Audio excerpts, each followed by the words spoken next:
Hi, my name is Nathan Mundt, and I'm the head coach of the Iowa Flyers Swim Club. And I'm Tanja, and I'm the head age group coach of Iowa Flyers Swim Club. Today, here at the University of Iowa Fieldhouse, we're hosting a Fitter and Faster Tour clinic with our Olympic clinician, Chloe Sutton, right behind us, doing an excellent job.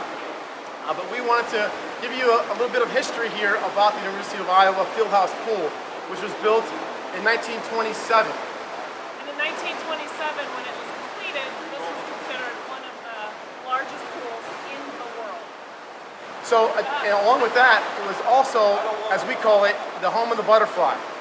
Back in the 1930s, 40s, and 50s, there was a show here called the Dolphin Show, which was put on by the University of Iowa swimmers at the time as a fundraiser for the program.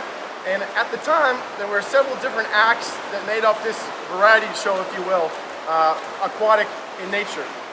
And one of the acts was for a swimmer to complete a full-length 50-yard pool without the bulkhead at the time, underwater. And Jack Sieg, a member of the team in the 1930s, 1934 specifically, developed the underwater, what is known as now the butterfly kick or the dolphin kick. So in order to use that, which was much faster as we know now, to complete an underwater 50, he found that this was a much better way to swim underwater. So at the time of that, he and David Armbruster, who was the longtime University of Iowa men's coach here for many, many years, started working on and developing the butterfly stroke as we know it today.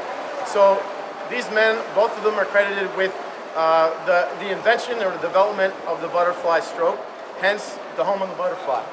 In Iowa, of all places. In Iowa, at the University of Iowa, that's correct. Awesome. Well, tell us a little bit about the facility itself. There's some really cool, different historic aspects, and we'd love to know more about it. So the pool has been renovated several times. One of the renovations was to add more seating. The second row of seating, what they did when they renovated historic Kinnick Stadium, the football stadium, they took those seats, those older seats, and they placed it in here to renovate the pool area. Cool. Awesome. Along with, so we actually have a 9.5 meter diving tower, not quite 10 meters, but they also deepened the pool to about 15 feet at its deepest, and then also put in a bulkhead in the late 70s, early 80s as well to divide it. So it's actually a 25-yard pool towards the deep end and a 23.5-yard pool down here. So at the time, as Tanya said, it was built the largest indoor pool in the world, which is 50 yards in length. Very nice. Okay, and you just told me a really cool story about a really special race that happened here in the 90s. Tell us a few details about that. Sure. In 1990, as you can maybe see on the record board here, there was an event that was called the Dash for the Cash. And there was several pro swimmers at the time that would come and kind of tour the country, but this one in particular was for a cash prize of $10,000.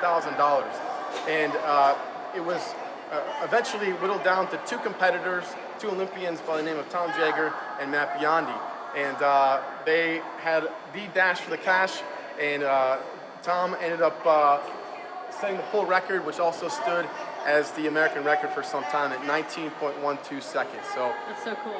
Biondi's he's been one of our clinicians over the years, so very it's cool. Kind of an even cooler story. Yeah, Tom's the coach at Washington State University now too. Oh, cool. Yeah. I love it. So. Well, thanks you guys. Thanks especially for having us and sharing this special building. And the sad part about this is that tell them what's going on with it. Unfortunately, in the not too distant future, they'll be closing down this pool and renovating it into a workout space. So a piece of history will be lost, but not forgotten. If you have time to come over to the University of Iowa campus, let us know. We'd love to show you a bit of history here. Yeah, I mean, it's such a cool, beautiful place, and definitely, if you're in Iowa City, come check out the field house, and maybe you'll even get a chance to swim in this awesome pool.